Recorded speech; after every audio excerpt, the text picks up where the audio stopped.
won't be wasting several days taking photos with the one I have if what's really needed is a pro level camera. I hope all that makes sense. This is for parts of a photo collage from my great grandmother for our family reunion. I've been put in charge, and I don't have a clue how to make this turn out right. I'll be having a professional do the superimposing inserting. I'm just concerned right now with taking the picture correctly so they'll look right when they're inserted and superimposed. Well, this is a great question. It's kind of like a, what do you call it's not really a step-by-step necessarily, because it's not an ideal situation to work with files in this instance.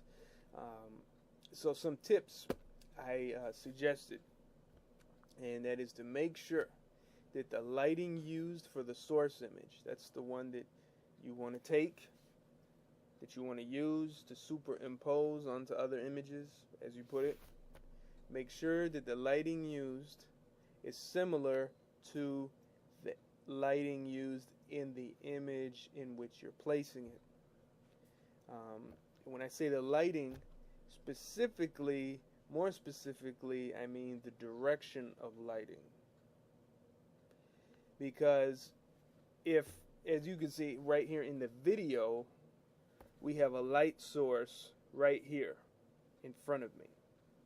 Now, if we wanted to take an image of someone else and put their face on this body here, using this same lighting, we would move me out and we bring them in, shoot them there. Or if they were somewhere else far away and we couldn't use the same setting, we would tell them, sit in front of the camera with a light right above the camera. Then that's just what we have right now.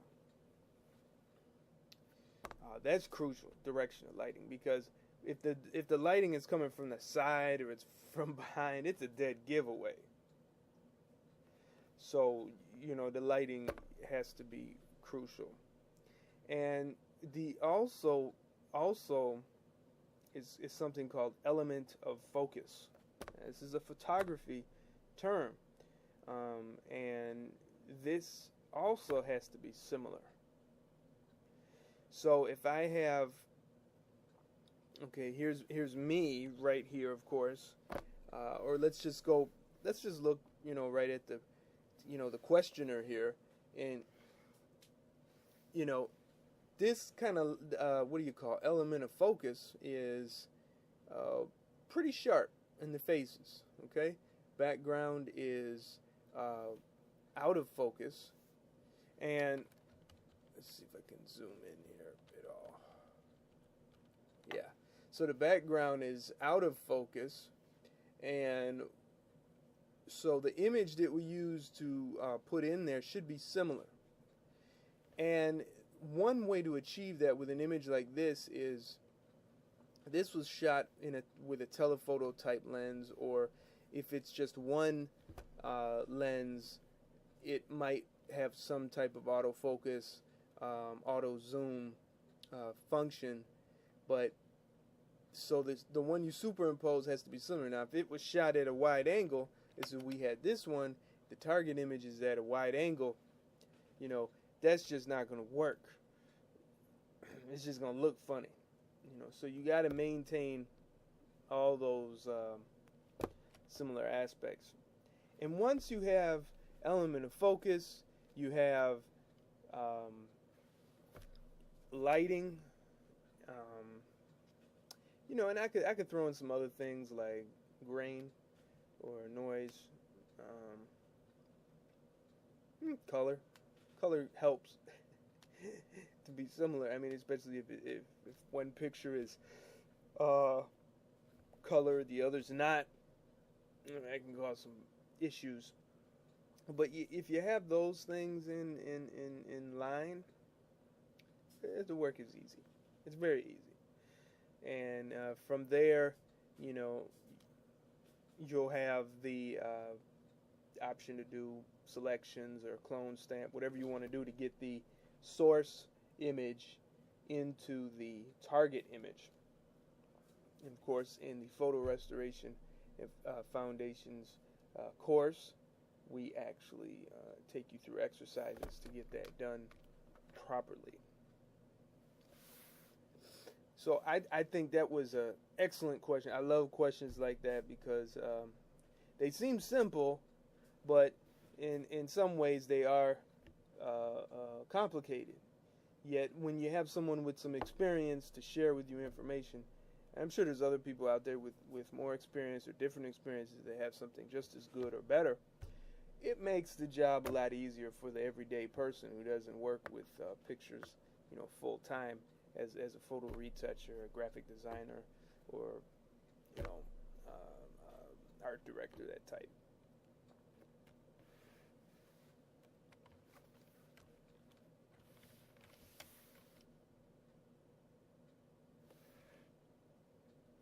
What makes a good scan? What is a selection? What are layers? What is resolution? What is a JPEG? What is TIFF? What is RGB? How do I crop a picture? What is a zoom tool? What is a clone stamp? What are levels? My name is Eric Basir, and I have produced this unique Photo Restoration and Retouching Foundations video course to answer all these questions and more. In my classes and workshops, I have taught hundreds how to preserve and restore their personal photographic collections with Adobe Photoshop and Adobe Photoshop Elements. Now you can have me as your personal instructor in this 10-lesson course. After studying the videos and easy-to-read workbook, you'll finish with a firm foundation of how to use Adobe Photoshop or any other photo editing program confidently and correctly.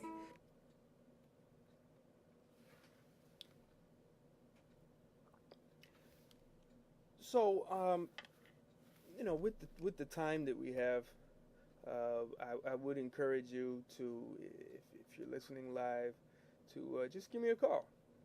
Just give me a call. Even just check in, let me know what you think of the show so far. You can do Skype, and that's free. And Skype has a chat function, and it's got a phone function, and I think it's got a video phone function. I remember video phone. That sounded so cool when I was little, back in the 1980s. The ancient 1980s. And, let us know what you think of the show. What can we do to improve it? What can we do to make it more useful for you? So let's get another question here. I like to dig up these questions and share them with you because it's some really good information. Really good questions. This one I get a lot, but there's always something there's always someone who didn't really know about that. So I like to go over some of the same old things again. You got kindergarten teachers, right? And you got the first grade teacher, and then you got the second grade teacher, the third grade, and all the levels, and some kind of like your kindergarten Photoshop instructor, right? Teaching you the ABCs and giving you the numbers, the colors. Those people who are in third and fourth and fifth grade, they'll say, "Oh yeah, I know all this stuff," and you do. So you're not in this class, but there's people who aren't too clear on it. And then there's those people who I've had people say, I'm gonna take your class again. Back when when I was teaching at the Evanston Township Adult Continuing Ed Center, I had some students that took the class a second time. I had